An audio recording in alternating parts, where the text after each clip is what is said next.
ഈയിടെ കുട്ടികൾ ചോദിക്കുന്ന ഒരു കാര്യമാണ്, ഏത് ക്വസ്റ്റ്യൻസാണ് ഞാൻ പ്രാക്ടീസ് ചെയ്യേണ്ടത്? ഞാൻ ഓൾമോസ്റ്റ് എല്ലാ ക്വസ്റ്റ്യൻസും പ്രാക്ടീസ് ചെയ്തിട്ടുണ്ട്.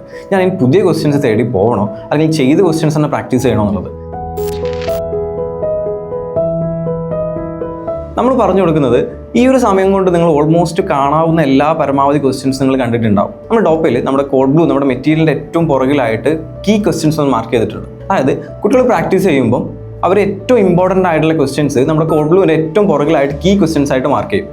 നമ്മൾ അവരോട് പറഞ്ഞു കൊടുക്കുന്നത്, നിങ്ങൾക്ക് എന്ത് ചെയ്യാം, ഈ ക്വസ്റ്റ്യൻസിനെ പ്രാക്ടീസ് ചെയ്യാം. ഒരു കീ ക്വസ്റ്റ്യൻ എന്ന് പറഞ്ഞു കഴിഞ്ഞാൽ ഈ ഒരു ക്വസ്റ്റ്യൻ ചെയ്ത് കഴിഞ്ഞാൽ ഇതുമായിട്ട് റിലേറ്റഡ് ആയിട്ടുള്ള എല്ലാ ക്വസ്റ്റ്യൻസും ചെയ്യാൻ പറ്റുന്ന ഒരു പാറ്റേൺ ഓഫ് ക്വസ്റ്റ്യൻ നമ്മൾ കീ ക്വസ്റ്റ്യൻ എന്ന് പറഞ്ഞ് മാർക്ക് ചെയ്യാൻ പറയുന്നുണ്ടാവാം.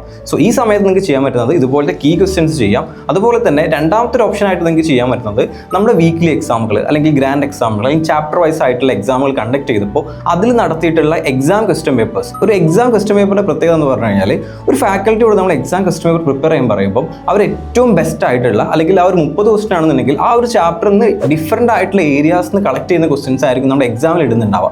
ഈ ഒരു സമയത്ത് നമുക്ക് ചെയ്യാൻ പറ്റുന്നത് കഴിഞ്ഞ എക്സാമുകളുടെ ക്വസ്റ്റ്യൻ പേപ്പേഴ്സ് എടുത്തിട്ട് അത് റിവൈസ് ചെയ്യുന്ന പോലെ ചെയ്യുന്നത് ഒരു ബെറ്റർ ആയിട്ടുള്ള മെത്തേഡ് തന്നെയാണ്. So all the best.